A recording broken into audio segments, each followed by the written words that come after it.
নমস্কার বন্ধুরা, তানিয়া কুকিং চ্যানেলে আপনাদের সবাইকে স্বাগত। আজকে আমি আপনাদের জন্য একদম ঝটপট বানিয়ে নিতে পারবেন এরকম স্ন্যাক্স রেসিপি নিয়ে চলে এসেছি। এটা খেতে কিন্তু খুবই মজার হয় আর খুবই টেস্টি হয়। আপনারা একবার হলেও কিন্তু বাড়িতে বানিয়ে নিতে পারবেন। আর আমি ঘরোয়া উপকরণ দিয়ে বানানোর চেষ্টা করেছি। অবশ্যই একবার হলেও বাড়িতে বানিয়ে দেখবেন। তো চলুন বেশি দেরি না করে ভিডিওটা শুরু করা যাক। আমি এখানে 3টে সেদ্ধ আলু নিয়েছি আর একটা সেদ্ধ ডিম নিয়েছি। আলুটাকে এইভাবে আমি গ্রেট করে নিচ্ছি। এতে করে কী হবে, ভেতরে যদি কোনো দানা দানা থাকে সেটা না খুব ভালোভাবে ম্যাশ হয়ে যাবে।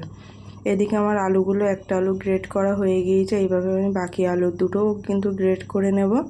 দেখুন এখানে আমার আলু 3টে গ্রেট করা হয়ে গিয়েছে। এখানে আমি যে সেদ্ধ ডিমটা ছিল সেটা এবার গ্রেট করে নিচ্ছি। এই ডিমটাও কিন্তু আমার গ্রেট করা হয়ে গিয়েছে। এবার কড়াইয়ে একটু সরিষার তেল দিয়ে দিয়েছিলাম। তেলটা গরম হয়ে গিয়েছে। ফোড়নে আমি 1/2 চা চামচ মতন জিরে দিয়েছি।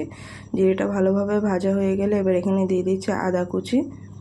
আদা কুচিটা দিয়ে একটু হালকা করে ভেজে নেবো। এতে করে যে আদার কাঁচা ভাব যে গন্ধটা আছে এটা যেন না থাকে, ততক্ষণ পর্যন্ত হালকা ভেজে নেব একটু। এবার আমি এর মধ্যে দিয়ে দিচ্ছি পেঁয়াজ কুচি আর কাঁচা লঙ্কা কুচি। আমি এখানে একটা বড় সাইজের পেঁয়াজ কুচি নিয়েছি। আর ঝালটা আপনারা আপনাদের পরিমাণ বুঝেই দেবেন। আপনারা কীরকম ঝাল খেতে পছন্দ করেন সেই অনুযায়ী কিন্তু ঝালটা দেবেন।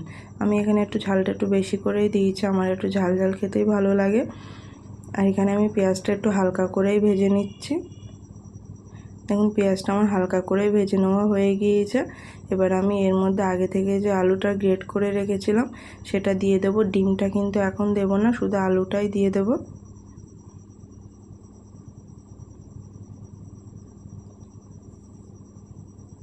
দিয়ে আমি খুব ভালোভাবে মিক্স করে নেব।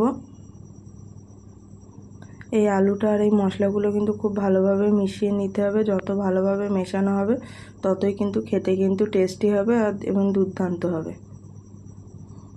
দেখুন এখানে আমার খুব ভালোভাবে মেশানো হয়ে গেছে। এবার এখানে দিয়ে দিচ্ছি কিছু মশলা, যেমন দিয়ে দিলাম স্বাদ মতন লবণ, 1 চা চামচ লঙ্কার গুঁড়ো, 1 চা চামচ জিরের গুঁড়ো, 1 চা চামচের মতো গোলমরিচ গুঁড়ো, আর দিয়ে দিচ্ছি 1 চা চামচের মতন হলুদ গুঁড়ো। এবার সবগুলো উপকরণ খুব ভালোভাবে মিশিয়ে নেব। আপনারা চাইলে কিন্তু ঝালের গুঁড়োটা নাও দিতে পারেন। আমি ওই যে বললাম আমার একটু ঝাল ঝাল খেতেই ভালো লাগে, ওই জন্যে আমি ঝালের গুঁড়োটা দিলাম। দেখুন এদিকে কিন্তু আমার খুব ভালোভাবে মেশানো হয়ে গিয়েছে। এবার এর মধ্যে যে আগে থেকে গ্রেট করে রাখা ডিমটা ছিল ওটা এবার দিয়ে দেবো এর মধ্যে। ডিমটা দিয়ে কিন্তু জাস্ট বেশিক্ষণ করলে হবে না, জাস্ট একটু নর্মাল একবার দুবার নেড়ে চেড়ে ভালোভাবে মিশিয়ে লাভিয়ে নিলেই কিন্তু রেডি হয়ে যাবে আমাদের পুরটা। দেখুন এদিকে এবার আমি গ্রেট করে ডিমটা দিয়ে খুব ভালোভাবে মিক্স করে নেব। আপনারা একটু সাপোর্ট করবেন, আপনাদের একটু সাপোর্টে কিন্তু আমাদের ভিডিও বানাতে অনেকটাই মোটিভেট করে। দেখুন এদিকে আমার এই মিক্স করা হয়ে গিয়েছে। এখানে আমি একটু ম্যাগি মশলা দিয়ে দিচ্ছি। আপনারা চাইলে কিন্তু এটা নাও দিতে পারেন। এটা দিলে কি হয়, এর স্বাদটা না দ্বিগুণ বেড়ে যায়। আপনারা একবার ম্যাগি মশলা দিয়ে বানিয়ে দেখবেন, খেতে কিন্তু অপূর্ব হয়। এদিকে দেখুন আমার পুরটা কিন্তু একদম রেডি হয়ে গিয়েছে। এবার আমি এটা লাভিয়ে নেব, লাভিয়ে ঠান্ডা করে নেব। এদিকে আমার পুরটা ঠান্ডা হয়ে গিয়েছে। এদিকে আমি এরকম একটা পাউরুটি নিয়েছি। এবার ওই পাউরুটিগুলোর মধ্যে এইভাবে খুব ভালোভাবে লাগিয়ে দেবো ওপর দিয়ে আলতো হাতে। দেখুন আমার চারিদিকে লাগানো হয়ে গিয়েছে। এবার আমি ছুরি দিয়ে জাস্ট নর্মালি, খুব সিম্পল এটা করা, এইভাবে মাঝখান দিয়ে কেটে নিলেই কিন্তু আমাদের ছোট মিনি কাটলেট একদম রেডি হয়ে যাচ্ছে। আর এটা খেতে কিন্তু খুবই দুর্দান্ত লাগে। আপনারা একবার হলেও বাড়িতে বানিয়ে দেখবেন। এইভাবে আমি সবগুলো বানিয়ে নেব। দেখুন এখানে আমার সবগুলো বানানো হয়ে গিয়েছে। এবার এগুলো আমি কোট করে নেব।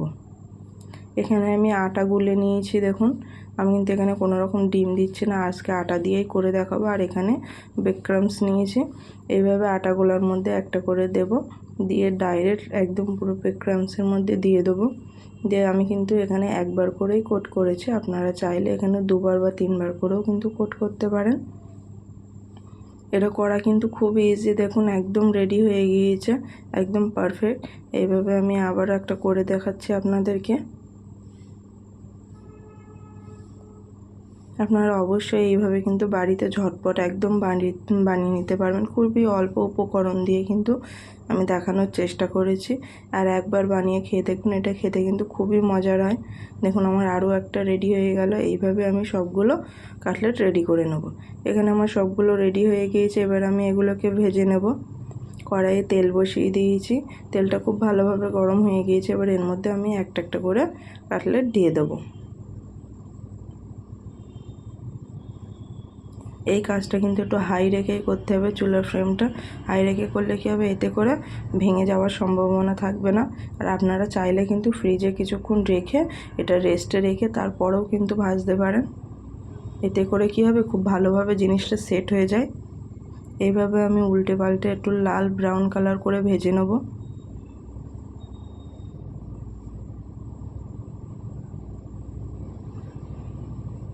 দেখুন আমার খুব ভালোভাবে ভাজা হয়ে গিয়েছে, কত সুন্দর কালার এসেছে দেখুন, আর কত সুন্দর লাগছে না দেখতে। এইভাবে একবার হলেও অবশ্যই বানিয়ে দেখবেন। এইভাবে আমি সবগুলো ভেজে নেব। দেখুন কত সুন্দর হয়েছে দেখুন। এইভাবে একবার হলেও আপনারা বাড়িতে বানিয়ে দেখবেন, খেতে কিন্তু অসাধারণ লাগে। কত সুন্দর ক্রিস্পি হয়েছে দেখুন। সবাই কিন্তু এটা খেলে খুবই প্রশংসা করবে। এটা খেতে প্রচণ্ডই টেস্টি আর খুবই সহজভাবে বানানোর চেষ্টা করেছি। আমার আজকের এই ছোট্ট রেসিপিটা যদি আপনাদের ভালো লাগে তাহলে অবশ্যই একটা লাইক, কমেন্ট, শেয়ার আর চ্যানেলটা সাবস্ক্রাইব করতে একদমই ভুলবেন না। পাশে থাকা বেল বাটনটা অবশ্যই প্রেস করে দেবেন, সবার আগে নোটিফিকেশান আপনার কাছে পৌঁছে যাবে।